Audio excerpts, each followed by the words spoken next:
programa Memórias do Legislativo começa a partir de hoje uma série de entrevistas com os políticos goianos que participaram da elaboração da Constituição de 1988, o documento mais importante da República Federativa do Brasil. Participam dessa rodada de entrevistas a professora Denise Paiva, doutora em Ciência Política da Universidade Federal de Goiás, também o diretor administrativo da Assembleia Legislativa de Goiás e ex-secretário de Ciência e Tecnologia, Joel Santana Braga Filho, e o convidado especial de hoje é o ex-senador Mauro Miranda Soares. É um prazer estar aqui com vocês. Muito bem-vindo, senador. Obrigado demais, Luciano. Bom, Mauro Miranda foi deputado federal por 2 mandatos, de 1987 a 91, depois de 91 a 95, depois foi eleito senador por Goiás por um mandato, de 1995 a 2003. E ele foi um dos deputados que participaram da elaboração da Constituição de 1988, que marca a transição do regime militar de 21 anos para a atual democracia. Que responsabilidade, hein, senador? Como é que foi a participação do senhor? É verdade, foi com muita emoção. Eu, por exemplo, eu sou da área técnica, sou engenheiro e não tinha muita noção nem de que era a Constituição, nunca tinha lido a Constituição e por um debate de reescrever uma Constituição.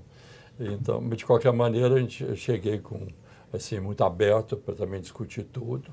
Eu vim de um movimento mais à esquerda, de estudantil, participei muito e tive intensamente em todos os momentos da época revolucionária, né? Em 64 eu estava acabando de formar e aí eu tive de ficar um pouco meio exilado no Rio de Janeiro, na marra, e participei com muito entusiasmo daquilo e com muita decepção também. E viemos aí em 88 reformar, logo depois do término da ditadura, e fazer a Constituição nova. Então, para mim, foi um momento de muita alegria, de muito desejo, muita vontade de fazer as coisas o mais certo possível. Mas... O senhor formou em Minas Gerais, né, do Triângulo Mineiro? Eu formei em Uberaba, de Uberaba eu fui para o Rio de Janeiro, fiquei lá uns tempos, aí ganhei uma bolsa para os Estados Unidos, fui para os Estados Unidos, e voltei para Goiás outra vez e comecei a trabalhar aqui. Na época, então, do Pedro Ludovico ainda, que eu tinha ligações de amizade pessoal com a família dele, e eles me buscaram para cá para começar a trabalhar aqui em Goiás. E daí começa a minha história aqui desde Goiás. Bom, o senhor se filiou primeiramente, então, ao PSD e posteriormente ao MDB. A sua militância político-partidária começou... O senhor também disse que começou numa organização de esquerda. Qual dessas organizações o senhor começou? Era um movimento da Juventude Universitária Católica, né? E que depois foi caminhando até para a AP, que era o principal vínculo hoje, que todos estão ainda, e que um dos fortes da AP na época era o Zé Dirceu. Não tive relação pessoal na época com ele, mas tive muita relação com o Serra, e era lá em São Paulo, que era o presidente da UNE. Sim. Então, a partir daí, eu comecei esse movimento muito ligado à Igreja Católica e depois extrapolou do veio só da religião e passou para um ambiente mais político mesmo. Uhum. E aqui em Goiás eu tinha várias pessoas, amigos meus também. Quando eu cheguei aqui, já procurei essas pessoas todas e nós entrosamos num grupo político informal, não tinha ligação nenhuma partidária, mas tinha pensamentos de buscar uma democracia mais plena, já que nós víamos um regime de ditadura que acabou marcando muito, tomou todas as gerações. Senador, a Constituição, aí nós sabemos da importância dela e o senhor teve um marco dentro da Constituição, que foi a emenda da moradia. Então, o senhor marcou a história da Constituição da primeira moradia social no país, que o senhor apresentou uma emenda. Conta um pouquinho para a gente como é que foi essa emenda aí da moradia social que o senhor aprovou na Constituição. Eu tenho assim, muita facilidade de conversar depois do meu perfil um pouco mais à esquerda, eu passei a ser muito mais... vendo as desvantagens das ideologias demais, a ideologia de direita e esquerda acaba sendo muito parecida, então eu preferi no sentido do diálogo. A vida, para mim, é muito curta, eu acho que nós temos que aproveitar de todas as pessoas o que ela tem de bom e tentar buscar. A primeira coisa que eu vou deixar para falar depois, Joel, é que eu vim aqui dentro da Assembleia Legislativa buscar uma pessoa para me ajudar a fazer a Constituição. Eu era engenheiro, sabia escrever pouco, eu não tenho habilidade como vocês têm de escrever, como você, Denise, que tem de escrever. Então, eu vim buscar aqui uma pessoa excepcional na época que tinha, era o Solon Amaral. Ele era deputado estadual. O que é que eu fiz com o Solon? Solon, você vai ficar no meu apartamento, morando comigo nesse período da Constituição, nos intervalos que você não tiver na Assembleia, para vir me auxiliar nesse processo, porque é o que nós tínhamos de melhor na época. Veio o Solon, foi para o meu apartamento, nós trabalhamos intensamente lá. Eu acho que com essa ajuda do Solon e de mais um companheiro que ele levou junto com ele, que no momento eu não lembro do nome dele, mas que a Assembleia vai ter de trazer ele aqui também, porque o Solon foi embora, e o Solon me ajudou demais. O que é que eu fiz? Eu coloquei ele de assessor do Bernardo Cabral. Fui lá com jeito e tal, mostrando a capacidade do Solon, e coloquei ele como a pessoa principal do meu gabinete para cuidar dessa área da Assembleia. E eu acho que nós fizemos sucesso danado lá. Muito mais pelo Solon do que por mim. Mas eu tive essa sensibilidade de arrumar uma pessoa dessa. Veio, ficou preparado, a hora que aconteceu, naturalmente virou o presidente da Constituinte estadual aqui, já com toda a experiência que tinha. Eu acho que Goiás ganhou muito com isso, com essa experiência que o Solon adquiriu lá no meu gabinete, trabalhando na casa, conversando com os pares todos e aprendendo o processo que foi fazer uma Constituição e, em seguida, fazer a nossa Constituição estadual. Então, talvez, de tudo o que eu fiz, talvez esse legado via Solon Amaral na Assembleia e para Goiás foi o grande conquista que eu tive nessa época. Eu acho que nós conseguimos lá entre os principais, entre as pessoas que mais apresentaram emenda que foram aprovadas. Uma das mais, porque tem pessoal de São Paulo, tinha uma assessoria muito grande e tudo, mas eu fui um dos mais que apresentei emendas da Constituição para nós desenhar e escrever a Constituição Federal. Muito com ranço e com uma marca um pouco religiosa, um pouco ideológica, mas que eram circunstâncias que nós tínhamos na época de esquerda, direita, um romantismo que não deu muito certo, no meu ponto de vista, mas que, de qualquer maneira, era uma explosão de entusiasmo com escrever uma história para um Brasil que estava surgindo de novo. Bom, o senhor tem um livro, né, senador, aqui, ó. O senhor pode até mostrar aqui para a gente, que resulta esse trabalho, né, da moradia. Esse bem depois, né? Foi depois? Depois já era como deputado federal e estadual, eu achei que nós devia, como senador, que faltou nos direitos sociais a questão da moradia. Achava fundamental para isso. E eu tive a honra também de ser apoiado por todas, especialmente para as mulheres, porque a minha emenda foi. E a minha emenda só tinha uma palavra, moradia, direito de todos. Quer dizer, não tinha jeito das pessoas fazer emenda para demorar muito para isso. Porque uma emenda constitucional leva 8, 10, 20 anos para ser aprovada no Legislativo.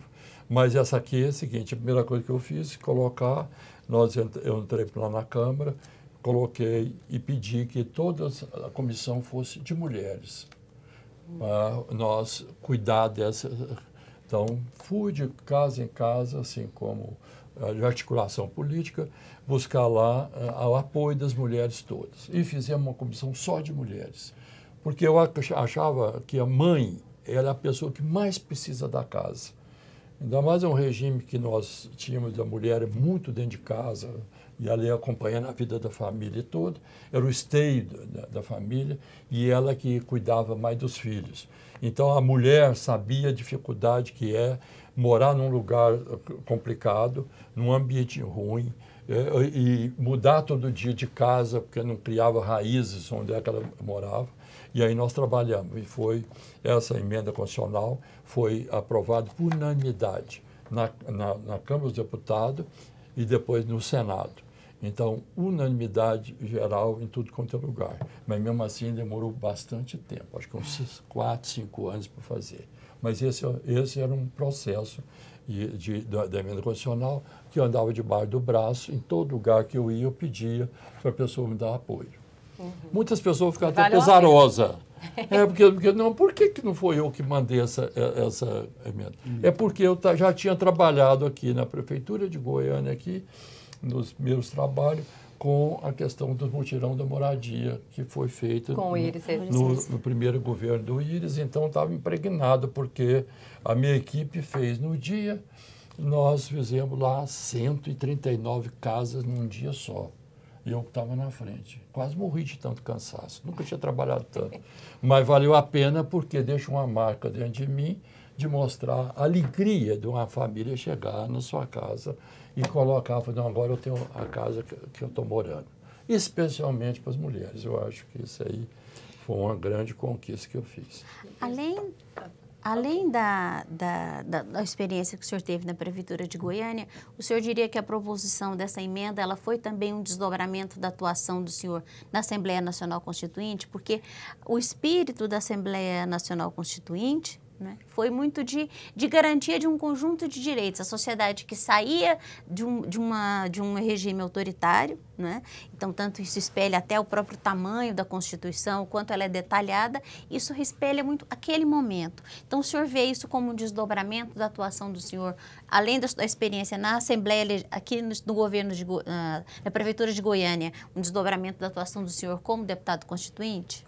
É claro, você percebe-se tudo, mas na hora ninguém, você vê uma Assembleia daquele tamanho, discursou com tantas emendas e ninguém lembrou de colocar uma palavra dessa, que era fundamental depois. Mas é claro que esse lado social também, eu acho que eu sempre tive um pouco desse lado social.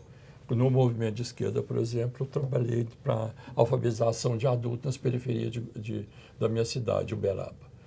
Método Paulo Freire, já politizando as pessoas, aquele tipo de coisa.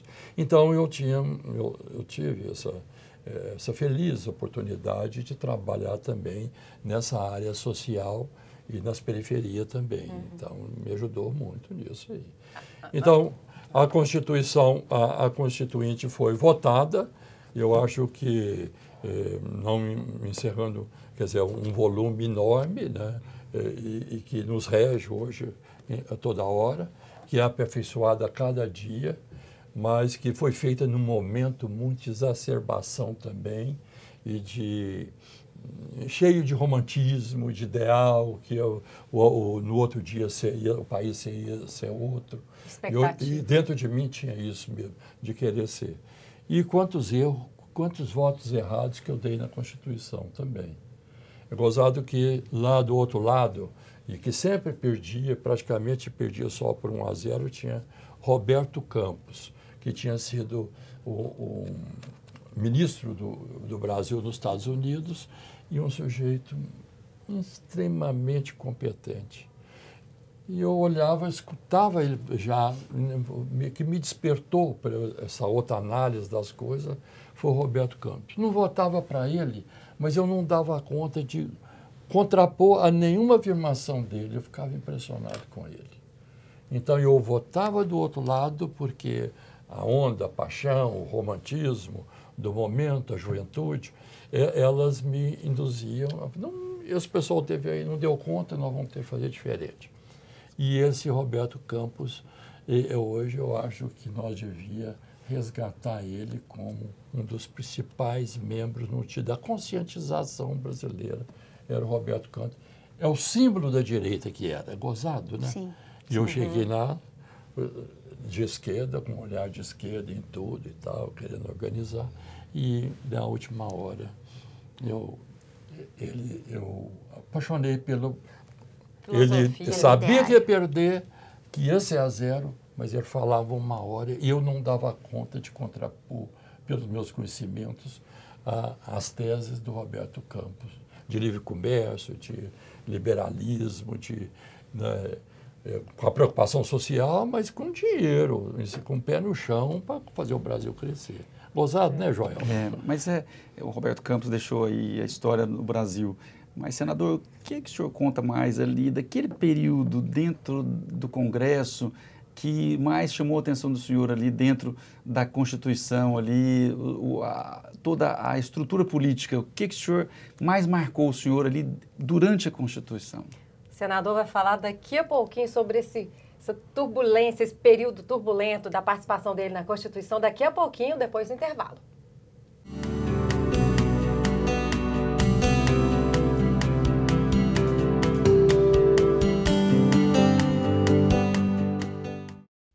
Mais 1 minuto e o portão do Enem fecha. Mais 1 ponto e eu passava na prova. Mais um dia e eu vou ter 18 anos. Mais 1 gol e meu time seria classificado. Vai ficar sem fazer nada ou vai fazer a diferença? Tudo muda quando a gente participa da mudança. A democracia é feita com a participação de todos. E aí, partiu mudar?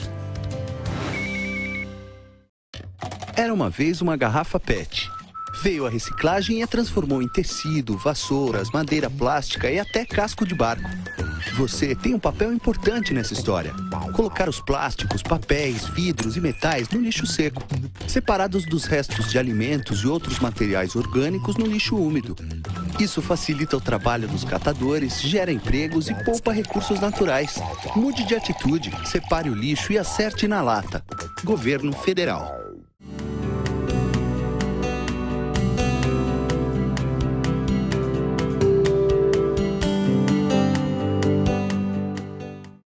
O programa Memórias do Legislativo volta com a série 30 anos da Constituinte.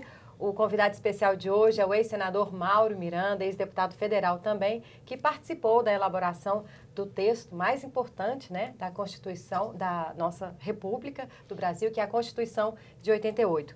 Estão participando também a professora Denise Paiva, doutora em Ciência Política da Universidade Federal de Goiás, e o diretor administrativo da Assembleia de Goiás, Joel Santana Braga Filho. E o Joel havia perguntado, né, feito a pergunta, cortei ele para chamar o intervalo, mas agora a palavra é sua, Joel, vai lá. Eu queria só que o senador contasse para nós, assim, quais são os fatos mais importantes que ele viu dentro do Congresso Nacional durante esse período da Constituinte. O presidente da Constituinte, o senador Ulisses, que chama de cidadã, o que o senhor aí mais chamou a atenção do senhor, o resultado dessa Constituição? Eu acho que o ambiente era muito de efervescência total, né? Porque todo mundo chegou, primeiro voto, logo depois da eleição indireta de presidente da República. Então, existia uma efervescência e o seguinte, a esquerda muito exuberante, achando que era dono da verdade em todos os pontos, e nós, nesse ambiente todo muito ávido de trabalho, eu tinha uma disposição de trabalho enorme, também buscar sair, levar e acumular, receber pessoas, receber sugestão, o que devia escrever na Constituição. Então, eu quase que não raciocinava, porque é tanta gente, é tanto movimento, é tanto entusiasmo que você, né, acaba não raciocinando bem. Talvez ele precisasse ser mais frio, mas eu não tinha idade para ser frio também, né? Então, essa efervescência, essa disputa, as primeiras guerras em plenário, também era novidade para mim, que eu nunca tinha sido parlamentar, não tinha feito política mesmo maior. Apareciam as pessoas assim que eram celebridades já, você ficava olhando para elas, se referenciando a elas, aquela que você gostava ou não. Tudo é um conhecimento muito instantâneo, quase assim. Mas reconhecendo algumas pessoas que estavam ali dentro, todos, convivendo muito com a turma de Goiás, que era um grupo de deputados grande que estava naquela época, né? E foi excelente. Agora, era um montão, cada um participava de uma área. Eu, por exemplo, fui na comissão de município, estado de município, de regularização, as leis municipais, essa parte que eu fiquei naquela comissão também. Fiquei como vice-presidente dessa comissão e tivemos lá o tempo todo também analisando. Um movimento muito que me também apaixonou e que é muito atual hoje ainda é a questão de meio ambiente. Dentro dele também eu trabalhei muito intensamente no sentido de tinha um pessoal de São Paulo já mais conhecido, mas o início desse movimento do meio ambiente, que hoje o mundo todo fala sobre isso, foi na Constituição de 88. E a Constituição nossa é considerada a melhor das constituições, das melhores do mundo em relação ao meio ambiente. Ela cuida de tudo. Embora até hoje o nosso meio ambiente esteja, em muitos casos, gravissimamente mal resolvido. Mas ela tem os parâmetros todos que permitiriam que o Brasil seja um exemplo também de preservação da Amazônia, e especialmente a Amazônia, que é o grande pulmão, né? Pulmão do mundo, né? Então, a Constituição, esse lado também me tocou muito, porque eu vim da área rural e sou muito afeito às coisas da vida rural, à planta, esse tipo de coisa. Então, eu gostava do assunto disso. Senador, a experiência do senhor, como o senhor é formado, é engenheiro civil, essa experiência o ajudou nos trabalhos da Constituinte, já que o senhor foi o titular das comissões de transporte, também integrou a comissão mista de orçamento e do Congresso? Ajudou essa experiência? Esse aí, em seguida, a gente, porque a Constituição, você trabalhando na formação dela toda, aí te amplia demais o leque, enxerga todos os lugares, tudo que é importante, que não é, e tudo, para fazer isso aí. E na Constituição também foi muito, o que pegou muito também foi a questão do Ministério Público. O Ministério Público não tinha essa dimensão que tem hoje. Sim. Então, na Constituição, nós fortalecemos. Mas muito mais no sentido de um lobby interno que tinha, de muitas pessoas que eram já do Ministério Público e queriam um destaque melhor, como, não sei se copiando de algum outro país do mundo, para fortalecer demais a questão do Ministério Público. Hoje, até todo mundo está um pouco assustado, que acho que está extrapolando um pouco com a dimensão de quase querer ser participação executiva em muitas ações do governo. Então, esses pontos, eu acho que foram de lembranças rápidas. Eu tenho muita lembrança de que os discursos das pessoas principais, que falava melhor do que outra, né? Mas de pessoas que eram celebridade para mim, que nós vamos vendo que cada um ficou na sua dimensão, né? Porque eu estava novo, não dava conta de enxergar as pessoas diferentes, né? Eu gostaria que o senhor falasse um pouco sobre como é que o senhor menciona muito esses embates que haviam lá, essa polarização dentro da Assembleia Nacional Constituinte. E eu queria que o senhor falasse um pouco como é que isso se dava dentro do seu partido, o MDB.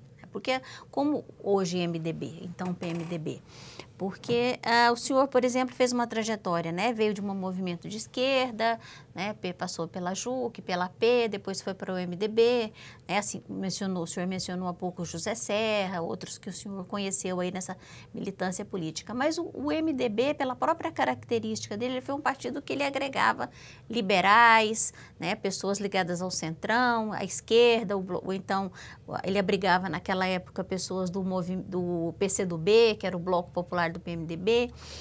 Dada essa diversidade, como é que era essa discussão dentro do partido, por exemplo, na hora de encaminhar as votações? Era muito difícil construir algum tipo de consenso? Havia muitos embates? Os embates primeiro foi na definição do líder nosso, que foi uma disputa, o Fernando Henrique, o Mário Covas, né? E mais, não sei qual que era o terceiro.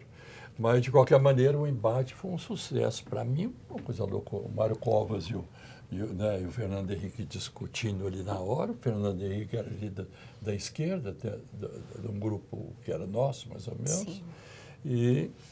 Mas o Mário Covas chegou, arrasou com tudo, porque o discurso dele foi muito mais contundente no sentido de voto, né? Muito mais com garra, muito mais enérgico, muito mais... assertivo. Mas o do Fernando Henrique, eu lembro do discurso até dele, uma parte dele, já falando que ele não sabia de onde que ele era, se ele tinha... O pai dele era acho que tem família de Goiás, a mãe era não sei o quê, ele nasceu no Rio. Foi criado em então, São Paulo. um mundo de coisas, eu fiquei entusiasmado com aquilo, porque eu sou do lugar, já do Berabas, nasci na fazenda, voltei para a rua e tudo. Você vê a emoção disso tudo, para mim era grande, porque eu saí de dentro de uma cisterna e percebi o mundo fora como é que era, né? Porque o meu espaço era mínimo. Então, esse lado, viu, pessoal da gente, que é um crescimento enorme, né? No sentido de abertura para todas as ideias, de todos os pensamentos, de todos os pontos de vista. E aí a gente começa a eleger já outras pessoas como referência, né, nesse cenário todo que aparece.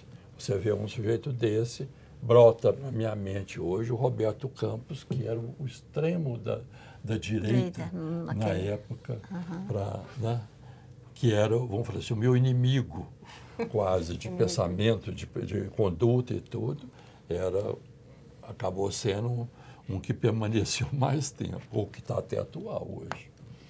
Bom, e a experiência, mais uma pergunta, João, para ele? Fica à vontade. Só isso mesmo. O Roberto Campos deixa um legado para o país aí, que o senhor, como o senhor mesmo disse. Mas eu queria que o senhor contasse assim, as outras emendas que o senhor aprovou dentro da Constituição, outras emendas que o senhor lembra aí de ter, além da moradia, outras coisas que o senhor tem aprovado. Eu acho que nós trabalhamos assim, muito conjunto. Na área de município, por exemplo, o direito dos municípios, o fortalecimento da autonomia municipal, que era muito importante, um discurso sempre muito forte, porque é aqui que moram as pessoas, porque nesse reduto nós organizamos as comunidades melhor. Para que o dinheiro tem que sair todinho do país inteiro para ir para o governo, para vir de lá para cá, para redistribuir para o município. Que é um tema atual até hoje. Até hoje. Então, esse fortalecimento dos estados, em vez de ser uma federação toda, também é um problema que foi muito discutido lá. Mas as minhas limitações também são grandes, o seguinte, por isso que eu peguei o Solon para ficar muito próximo de mim. O que nós coletávamos, escutava, passava por um certo crivo interno dentro do gabinete e falou assim, é uma coisa interessante. A questão de pagamento, de precatório, disso, daquilo, foi me trazido o pessoal de São Paulo, veio uma comissão grande, enorme, já vai discutir, morreu uma pessoa, o que acontece, estava devendo tanto.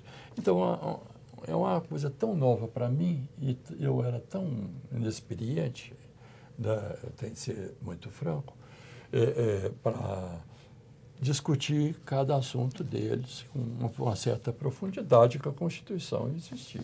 Você vinha, encaminhava suas emendas todas, milhares de emendas que eu coloquei, e dessas todas, no crivo todo, foi a relatoria, o pessoal, as sub-relatorias foram analisando e foram descartando aquilo que era repetitivo ou que não tinha um conteúdo adequado.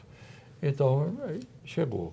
Eu sei que tem muita coisa que foi aproveitado, que tem nos relatórios finais, nos anais do Senado, eu acho que é importante, talvez vocês pegarem um pouco disso, para trazer aqui, enriquecer mais sobre a Constituição mesmo, mas... E olhar, uma pena que o Solon não esteja aqui. Ia ser um sucesso, né, para ele, porque ele esteve lá dentro, mergulhado, ao lado do Bernardo Craval, do que escreveu, sabia das negociações. E, num certo momento, a Constituição foi bem, negócio do debate que vocês falaram, e, de repente, o pessoal foi vendo os futuros governantes, o próprio Mário Covas, mais isso, mais Fernando Henrique, viram que a Constituição não sabia se era parlamentarista ou presidencialista. Sim. Onde com dificuldade tremenda mesmo. Eu, na primeira hora, na minha juventude, meu entusiasmo, não tem que ser parlamentarista. Gozado hoje, eu falei, graças a Deus alguém me pediu. Falei, Mauro, você vota, você não tem experiência, né? Não tinha experiência, não fui vereador, não fui deputado, nem nada.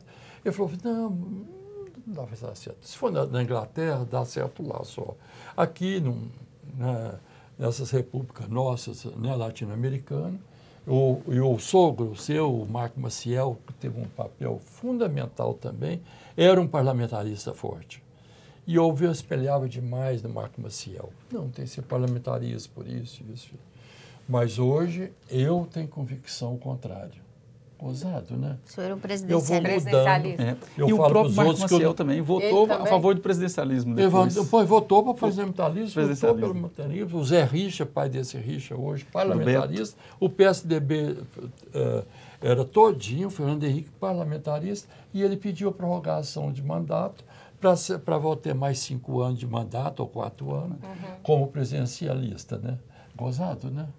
E eu também, não sei se isso é falta de personalidade ou avançado porque vai evoluindo com os debates da história, né? Eu falei assim, eu não tenho muita personalidade, porque à medida que uma pessoa me convence a mudar, eu mudo. Isso é pensamento flexível. Forma uma nova convicção. Forma uma nova convicção. Justamente. Então, eu caminhei muito nisso, mudando de convicção demais. Mas o senhor votou a favor do Eu presidencialismo? mudei de partido. O mesmo que eu entrei, eu pertenço até Acabou hoje. votando a favor do presidencialismo ou contra? A favor do presidencialismo. Ah, tá. Então, foi um embate terrível aquilo lá. E fiquei muito sem graça com a turma que eu estava na frente do parlamentarismo, com José Richa, o Marco Maciel, Fernando Henrique. Então, era uma turma forte, que me alimentava de liderança que eu precisava, né? E na última hora, todos esses também... Foram convencidos.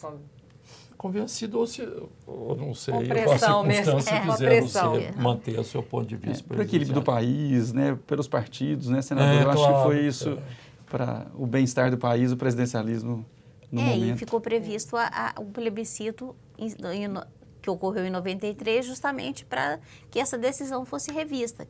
E foi o plebiscito, né? E hoje a gente trazendo, você vê, todo mundo fala da Câmara também, a dificuldade de administrar um país com a Câmara tão diversa, de pensamentos tão fluidos. Com tantos partidos. Tão fragmentada. Tão fragmentados, né? Então... Bom, a gente está chegando ao fim do programa, dá para a gente até fazer outro com a experiência de vida e política que o senador Mauro Miranda tem.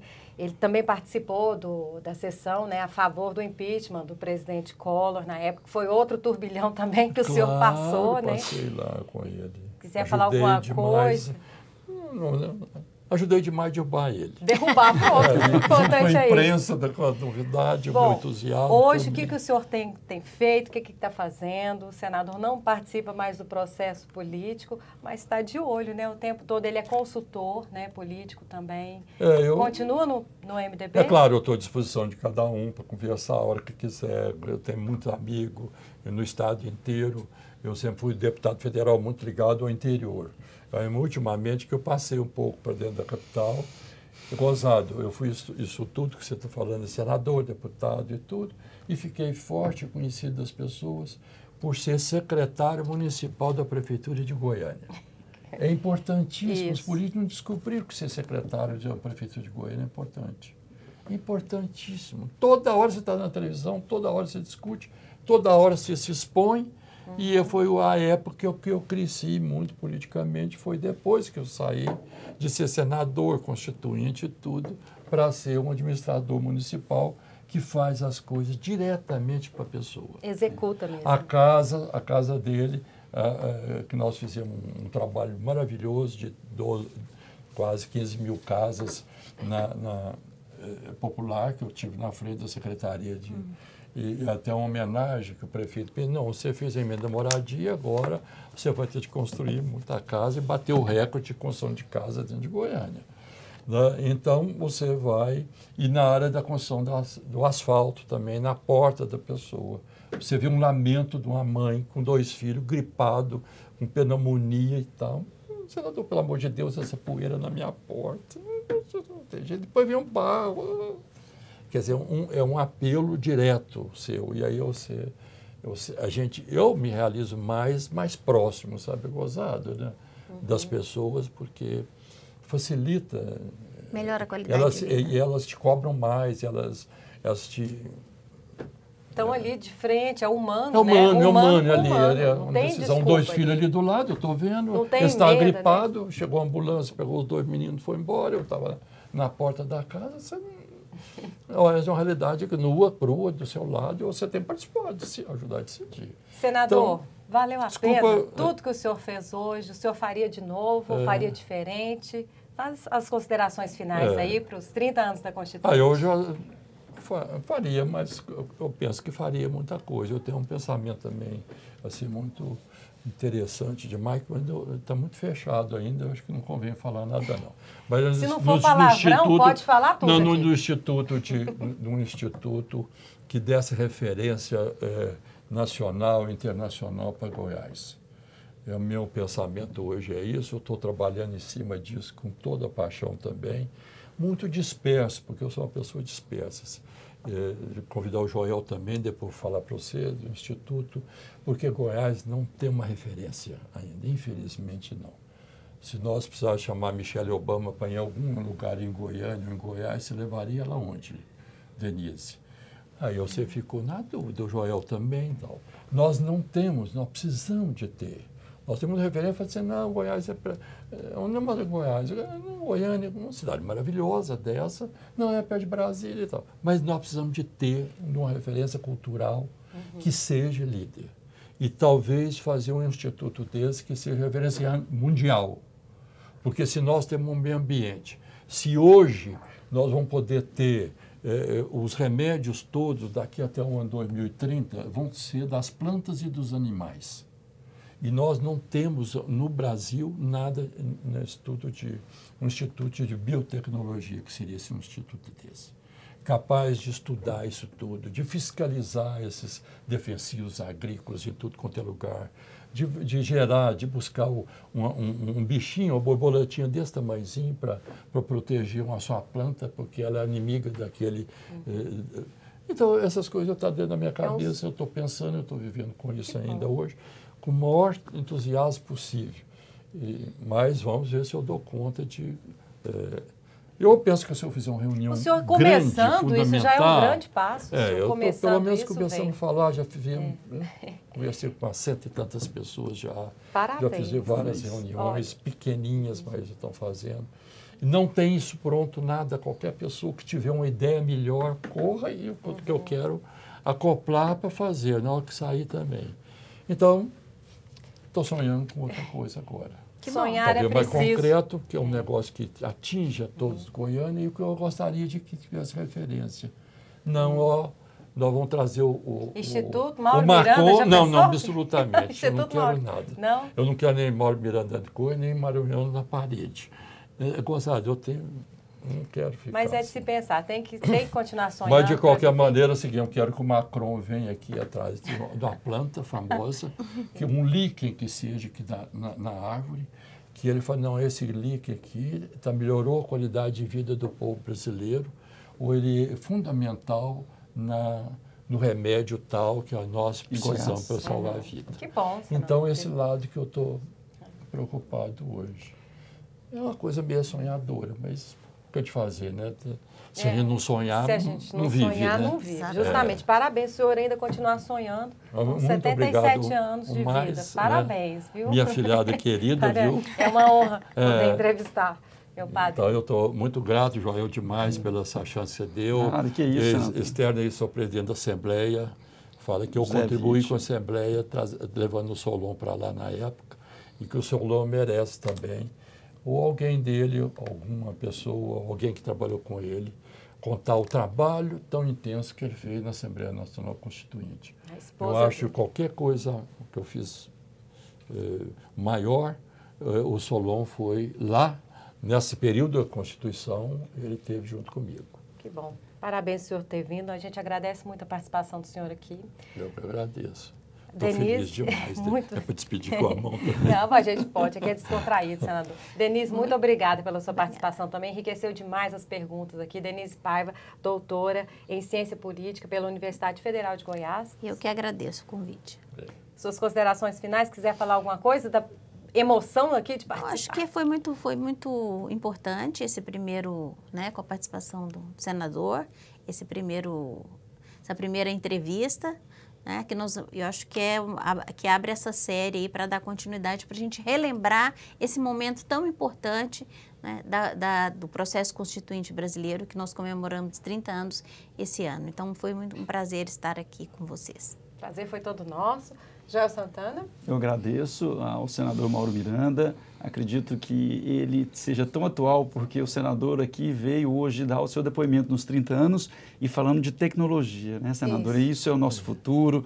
Goiás avançou muito na indústria farmacêutica, na nanotecnologia e parceiro com o senhor na Prefeitura de Goiânia, eu pude aprender um pouco também. Então, em nome do presidente José Witt aqui, presidente da casa, eu quero agradecer.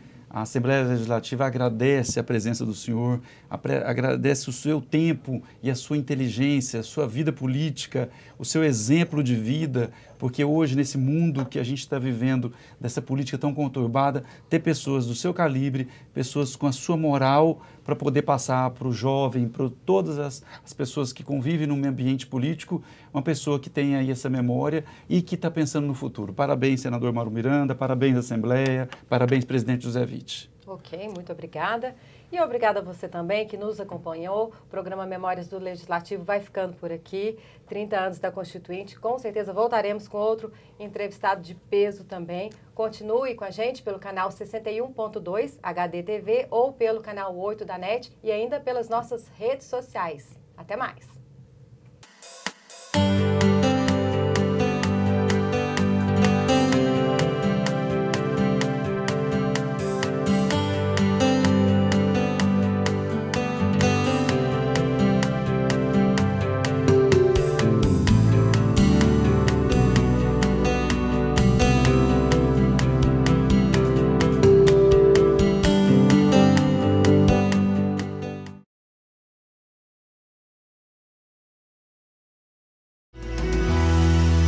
TV Assembleia. Informação com credibilidade.